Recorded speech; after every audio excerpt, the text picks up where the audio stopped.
नमस्कार, म डाक्टर विजय चन्द्र आचार्य, BP Koirala memorial cancer अस्पतालको कार्यकारी निर्देशक र एक वरिष्ठ क्यान्सर सर्जन पनि हो।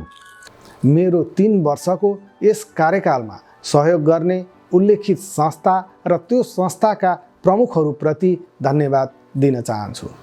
अन्त्यमा मेरो 3 वर्षको कार्यकालमा अस्पतालको विकास र सेवाग्राहीप्रति गरिएको सेवा प्रवाहको सुधार तथा विकासबारे देखाएका बुँदाहरूमा संक्षिप्तीकरण गर्न चाहन्छु।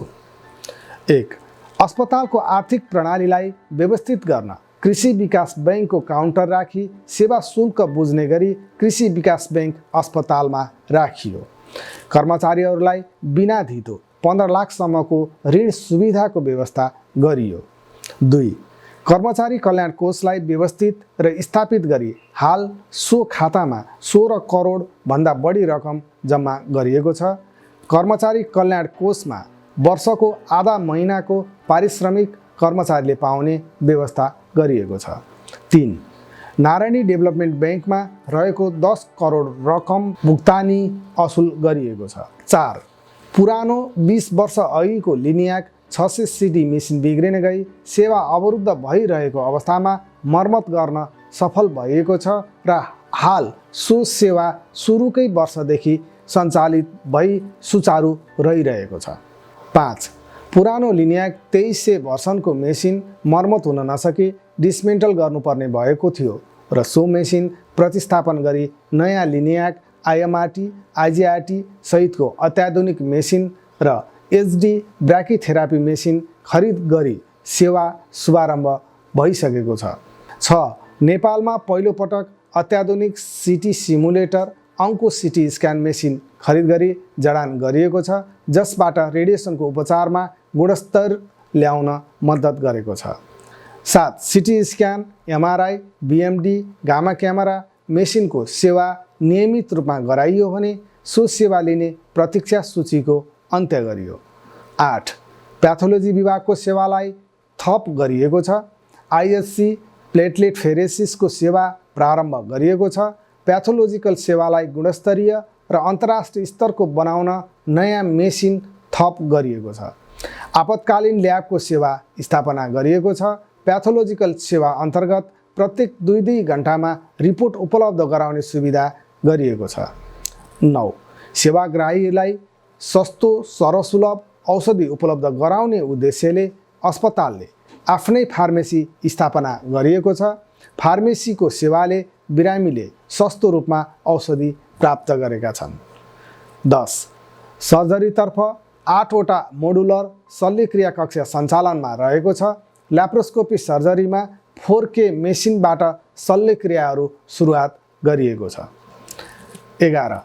अस्पतालको नयाँ भवनको परियोजना रुग्ण अवस्थामा रहेकोमा सो परियोजनालाई जीवन्तता प्रदान गरी भवन निर्माण सम्पन्न गरी भवन पूर्ण क्षमतामा सञ्चालनमा ल्याइएको छ र यसबाट शय्या विस्तार भई अस्पतालले हाल कुल 450 शय्याबाट सेवा दिइरहेको छ। 12. नेपालमा नै पहिलो पटक ब्याचलर नर्सिङ साइन्स अन्कोलोजी विषयमा अस्पतालले जनशक्ति उत्पादनमा कलेज स्थापना गरेको छ। 13. अस्पतालले विस्तारित सेवा EHS प्रारम्भ गरिएको छ। 14. अस्पताललाई EMR प्रणालीमा लग्न सफ्टवेयरको काम भइरहेको छ र बिरामीहरूलाई कागज लिई हिँड्ने प्रथाको अन्त्य हुनेछ। 15. अस्पतालले आफ्नै अक्सिजन प्लान्ट स्थापनाको कार्य प्रारम्भ गरिसकेको छ। फोहोर व्यवस्थापनको एकीकृत आधुनिक प्रणाली स्थापनाका लागि सम्झौता भई निर्माण कार्यको सुरुवात भइसकेको छ। 16. अस्पतालमा दैनिक बिरामी सङ्ख्यामा उल्लेखनीय वृद्धि भई दैनिक राजस्वमा उल्लेख्य रूपमा वृद्धि भएको छ। 17. अस्पताल परिसरभित्रका भवनहरू स्थापनादेखि मर्मत सम्हार नभएको र जीर्ण रहेकोमा क्रमबद्ध रूपमा अस्पतालको कोर क्षेत्रमा रङरोगनको काम सकिएको, बिरामी कुरुवाघर बन्द प्राय थियो, सोको मर्मत गरी रङरोगन पश्चात सुचारू गरिएको र आवास क्षेत्रमा पनि रङरोगनका कार्यहरू प्रारम्भ गरिएको छ। 18. भरतपुर महानगरपालिकाका प्रमुखज्यूको सहयोगमा अस्पतालले 2 नम्बर गेटदेखि 1 नम्बर गेटसम्मको पिच गर्ने कार्य सम्पन्न गरिएको छ। अस्पतालभित्र व्हिलचेयर गुडाउन पनि गाह्रो हुने जीर्ण अवस्थामा रहेको अस्पतालभित्रका पार्किङ र बाटो सबै पिच मर्मत गरिएको छ। 19 एकाडेमिक कार्य अन्तर्गत अस्पतालको वार्षिक उत्सवलाई वैज्ञानिक बनाउनका लागि दोस्रो सेसनमा प्रत्येक वर्ष बीपीकेएमसीएच कनको कार्य प्रारम्भ गरिसकिएको छ। वार्षिक उत्सवका समयमा जर्नल अफ अन्कोलोजी प्रकाशित गर्दै आइएको छ। 20 बोलपत्रको काम कारबाहीलाई पारदर्शी बनाउन सार्वजनिक खरिद अनुगमन कार्यालयको पोर्टल मार्फत बोलपत्र पेश गर्ने र खोल्ने गरिएको छ। सोझै खरिदको परिपाटीलाई विगतको तुलनामा अत्यन्त न्यून गरिएको छ। 21 मानव संसाधनको व्यवस्थापन अन्तर्गत सबै पदपूर्तिहरू लोकसेवा मार्फत गर्ने परिपाटी विकास गरिएको छ। 22 आर्थिक मितव्ययिता अवलम्बन गरिएकोले काज, अतिरिक्त समय, भत्तामा भारी कटौती गरिएको छ। दैनिक रिपोर्टिङ प्रणालीका लागि प्रशासनतर्फको बिहानी बैठकहरू सञ्चालन गर्ने गरिएको छ। 23 क्यान्सर उपचार गरी स्वस्थ जीवनयापन गरिरहेकाहरूको वार्षिक रूपमा जमघट भेला आयोजना गरी जनचेतना अभिवृद्धि गर्ने कार्य गरिरहेको छ। 24 अस्पतालको हाउसकिपिङलाई व्यवस्थित गर्न छुट्टै युनिट खडा गरी केन्द्रीय वितरण प्रणालीको स्थापना गरिएको छ।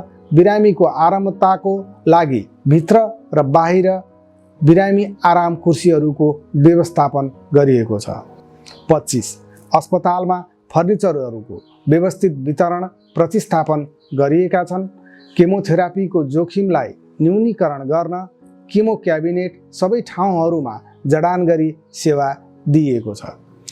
26 आर्थिक प्रशासन अन्तर्गत अस्पताल स्थापनादेखिको बेरोजो करिब 30 करोडभन्दा बढीको फर्च्यौट गरिएको छ। अन्तरङ्ग भवनमा क्यास काउन्टरको स्थापना गरी सुविधा विस्तार गरिएको छ। पुँजीगत खर्चमा 100% उपलब्धि हासिल गर्न सफल भइएको छ।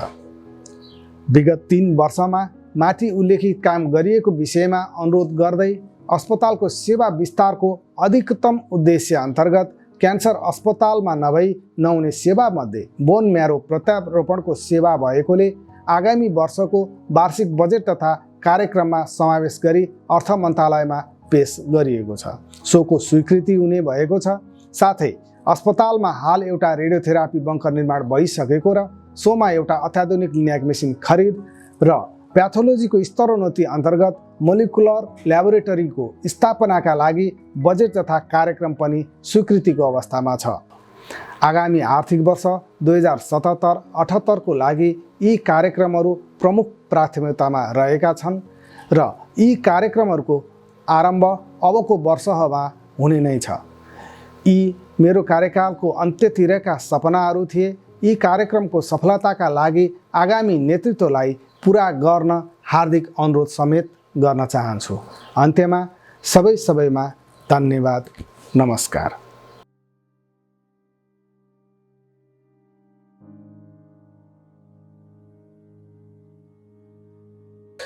अस्पताल स्थापनाको वयस्क अवस्थामा पुगिरहँदा लाग्थ्यो अस्पतालका सबै सेवा प्रवाह पनि समयको गतिसँग तादम्य रही अस्पताल एक विश्व मापदण्ड, गुणस्तर र आधुनिक क्यान्सर प्रतिष्ठानको रूपमा विकसित भइसक्नुपर्नेमा सबैको चाहना र विश्वास थियो।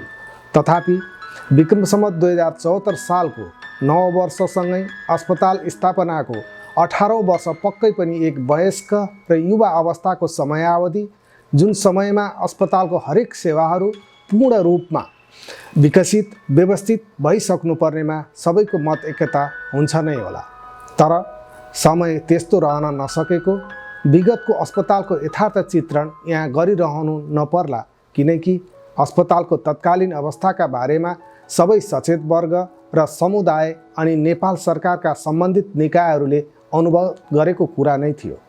आजभन्दा करिब 28 वर्ष अघि परियोजनाको रूपमा रहेको यस अस्पतालको भौतिक संरचनाको निर्माण सम्पन्न भए पश्चात अस्पतालको औपचारिक उद्घाटन भएको हाल 20औं वर्ष चलिरहेको छ। घरभित्रको अन्तर्कलह र सुशासन अनुशासनमा देखिएका कमी कमजोरी र अस्पतालको विगतको योजना र कार्यहरूको निर्मम समीक्षा बिना अस्पताल विकासको सपना देख्नु र बुन्नुको कुनै औचित्य हुँदैन भन्ने भावनाबाट अभिप्रेरित हुनु र सुधारका लागि कार्यतालिका तर्जुमा गरी काममा लाग्नुको विकल्प थिएन। अस्पतालमा रहेको विभिन्न मनोविज्ञानहरूको समीक्षा र संश्लेषणबाट नै अस्पताल विकास र सेवा प्रवाहको उचाइ लिन सक्ने र सकारात्मकताको विकास हुने मन्त्रप्रति दत्तचित्त भई कार्य अघि बढ्नु नै अस्पतालको नेतृत्वको एकमात्र विकल्प थियो। तत्कालीन सञ्चालक समिति जुन सञ्चालक समिति निर्माण हुँदा अस्पताल सञ्चालन विकास र विस्तारमा योगदान रहन सकोस् भनेर 2073 पौष 22 गते तत्कालीन प्रधानमन्त्री श्री पुष्पकमल दाहाल प्रचण्डज्यू र स्वास्थ्य मन्त्री श्री गगन थापाज्यूको मन्त्री परिषदको निर्णयबाट गठन भएको वर्गीय रूपमा समावेशी र सम्भवतः अस्पतालको इतिहासमा पूर्णतः क्यान्सर रोग विशेषज्ञ बहुमत रहेको सञ्चालक समिति जसले क्यान्सर अस्पतालको विकास र विस्तारमा उल्लेखनीय कार्य सम्पादन देखाउन सक्ने भावना राखी गठन भएको थियो। गठन भए बमोजिम सो सञ्चालक समितिले परम्परागत रूपमा अपारदर्शी रूपमा विगतका नियुक्ति गर्ने कार्यकारी निर्देशकको प्रक्रियालाई अवलम्बन नगरी संस्थाको बृहत्तर हित र पारदर्शी र दक्ष कार्यकारी निर्देशकबाट नै अस्पतालको सञ्चालन विकास र विस्तारमा गति लिन सक्ने भएकोले खुल्ला प्रतिस्पर्धा विधिलाई आत्मसात गर्दै उचित समयमा नै विक्रम सम्वत 2074 वैशाख 24 गते नयाँ कार्यकारी निर्देशक नियुक्ति गरेको ऐतिहासिक पृष्ठभूमिलाई केही उल्लेख गर्न चाहन्छु। यसका साथै अस्पतालको इतिहासमा कार्य सम्पादन करार सम्झौता गरी नियुक्त कार्यकारी निर्देशकको रूपमा पनि पहिलो नै रहेको थियो। आजभन्दा 3 वर्ष अघि नितान्त नयाँ विधि र प्रक्रियाबाट नियुक्त कार्यकारी निर्देशकका अगाडि चुनौती नै चुनौतीका पर्खाल रहेका र त्यसभित्र सम्भावनाहरू खोजिरहेको अवस्थामा अस्पतालको बागडोर तत्कालीन सञ्चालक समितिले मलाई सुम्पिएको थियो। मेरो नियुक्तिको पहिलो तर अस्पतालको 18औं वार्षिक उत्सव मनाउँदै गर्दा अस्पतालको सेवा प्रवाहको अवस्थाको सीमालोकन गरी समस्या पहिचान भइसकेका थिए र समस्याका बुदागत अवस्था र समाधानको कार्यतालिका पेश गरेको थिएँ। सञ्चालक समिति समक्ष गरिएको कार्य सम्पादन करार सम्झौता अनुसार कार्य गर्नुपर्ने र विश्राम भन्ने शब्दावली मेरा लागि थिएन। तथापि मैले आफ्नो कार्य सम्पादनका सन्दर्भमा विविध प्रकारका अवरोधहरू भने मेरा लागि प्रेरणा बन्न पुगे। हुन त ती अवरोध अन्याय र विकास विरोधी गतिविधि थिए, न्याय र अन्याय बीचको सङ्घर्षको घोतक थिए। ती अवरोध कसैका कुण्ठा रिस आवेगहरूको साङ्केतिक झलक थिए। मेरो नियुक्ति पारदर्शी र सुशासनबाट गरिएको भए पनि ती अवरोधहरू सम्मानित सर्वोच्च अदालतसम्म पुगे पनि तिनीहरूको अभियोजन कानुन सम्मत थिएन र ती कानुनको कसीमा मेरो नियुक्तिको 1 वर्षपछि सम्मानित अदालतको अन्तिम फैसलाबाट निष्प्रभावी र गैर कानुनी साबित हुन पुगे। तापनि तिनीहरू गौडा कुर्ने कुनै रणनीतिमा भने रहिरहे र मलाई विभिन्न मनोवैज्ञानिक दबावमा राख्ने प्रयत्न गरिरहे। तथापि मुद्दाका सन्दर्भमा काठमाडौँ जाँदा समेत मेरो कार्य सम्पादनमा अस्पतालका गतिविधिले प्राथमिकता पाए। किञ्चित पनि ती अवरोधको प्रवाह मैले गरिनँ, किनकि म काठमाडौँ जाँदा अस्पतालको विकासबारे स्वास्थ्य मन्त्रालय र अन्य विशिष्टकृत अस्पतालसँगको छलफलमा बित्यो। यस परिघटनाले मलाई निकै ऊर्जा मिल्न गयो। अस्पतालको 19औं वार्षिक उत्सव र मेरो कार्यकालको दोस्रो वर्षमा पहिलो वर्षको समस्या पहिचानको विवरणमा कार्य सम्पन्नताको फेहरिस्त पेश गर्ने अवसर जुर्यो। सो कार्यक्रममा अवरोधका नायकहरूले सुन्न नसकिरहेको अवस्थामा कामबाट नै जवाफ पाए, तर निस्तेजको अवस्थामा पुगे। कार्य सम्पादनको तालिका अनुसार कार्य सम्पन्नता र अस्पतालको कार्य प्रणालीको विवरण पेश गर्न सफल रहेको यहाँ स्मरण गर्न चाहन्छु।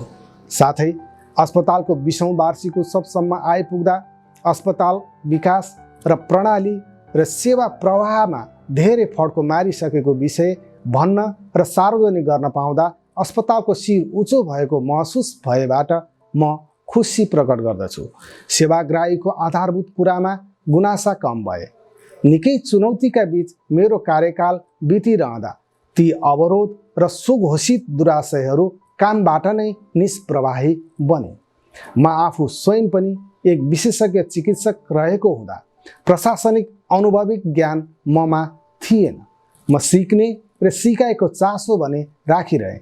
प्रारम्भका दिनमा मलाई अफिस समय कम भएको जस्तो महसुस भई बिहानको खाना अफिसमा नै टिफिन बट्टामा खाना बोकी जाने र दिउँसो खाना खाने अवस्था सिर्जना भएको थियो। यो समेत विषयलाई सार्वजनिक पदमा रहँदा मैले अनुभूति गरेको नूतन अनुभव जस्तो लागेको छ। मलाई सञ्चालक समितिले दिएको कार्यादेशलाई सिरोपर गरी इमान्दार प्रयत्न गरी सञ्चालक समितिप्रतिको जवाफदेहिता र अस्पतालको भौतिक संरचनाको पूर्णता, मेसिन औजारको चुस्त दुरुस्तता, उपचार प्रविधिमा स्तरोन्नति, उपचारको गुणस्तरीयता, सेवाग्राहीको माग र सेवा प्रवाहको संयोजन, शैक्षिक कार्यक्रमहरूको आरम्भ र नयाँ योजनाको प्रक्षेपण नै यस कार्यकालका उपलब्धिहरू हुन्, जसले अस्पताल क्यान्सर रोगको निदान, उपचार, अनुसन्धान एक भरोसाको अस्पतालको रूपमा आज स्थापित हुन गएको छ। अस्पतालको सुन्दरता बाहिर मात्र नभएर भित्री कथा पनि सजीव रहेको छ। अस्पतालमा सेवा लिन सेवाग्राहीको लामो प्रतीक्षा सूची पूर्णतः अन्त्य गरिएको छ। रेडियोलोजी र प्याथोलोजी एवं सर्जरी र केमोथेरापी सेवामा सरलता र प्रतीक्षा सूचीलाई सम्भवतः अन्त्य गरिएको छ। यस्तै गरी रेडिएसनको सेवामा सेवा प्रवाहको सङ्ख्यामा वृद्धि गरी केही दिनमा प्रतीक्षा सूचीको पूर्णतः अन्त्यसम्मको कार्यक्रम पेश भएको छ।